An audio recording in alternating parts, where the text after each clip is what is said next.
hardware. We got the Carter pins.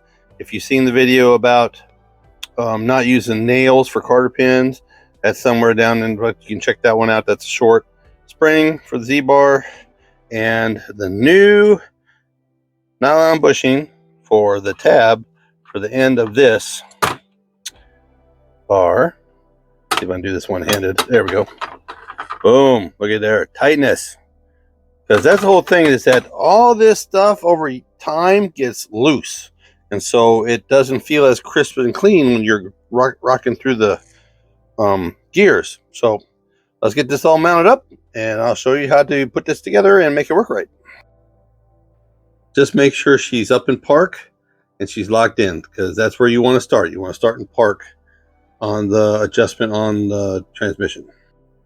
All right, first things first is this, the main rod that goes down into that groove. So we're just going to slide her in between the tab, and we're going to bring it in from the back side. And once you have it slid in from this side, we're going to take our Carter pin, not a nail, but a Carter pin, and we're going to bring, and I like to bring these in from this side into the hole. Okay, bracket 10. And let me warn you, this is going to be the hardest part of the whole deal, because there isn't any room up in here. There's barely enough room for me to get my finger in there, up between the body, up between the floor pan and the frame. So, but it's doable. It just takes a little time. It's a little tedious. Okay, so now the part we take and we put the bushing in here, and we mount the Z-bar. Okay, Carter pin is in. It's in the pocket. Z-bar is sitting out here, and it's going to orient to the front. If you put this in backwards, it's not going to work. It comes in from the top through the bracket with the Carter pin. You put it on backwards, that bar is going to be up against the firewall, which it won't work. So it can only go in one way.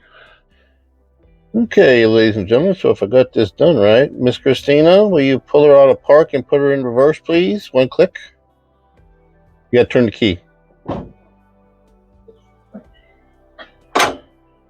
All right, there we go. And then one more down to neutral, and then to drive, and then second, and then first, and then all the way back up into park. And if I did my job right, she is in park. Okay, can you feel it in the steering column when you're shifting? Right. Can you feel it clicking? Yeah. I know you can hear it, but can you feel it clicking? I'm going to do it again. Okay, do it again. All right, go from park to reverse. Okay. Then neutral, then drive. Okay, then second, then first. All right, then back up into park. Beautiful. Ladies and gentlemen, I think we got her fixed. Okay, that's how you do a shifter linkage. That's how I set them up.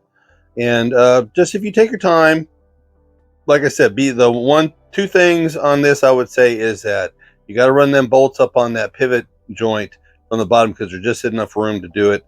And always paint it, clean it, lube it, make sure everything works smooth and easy.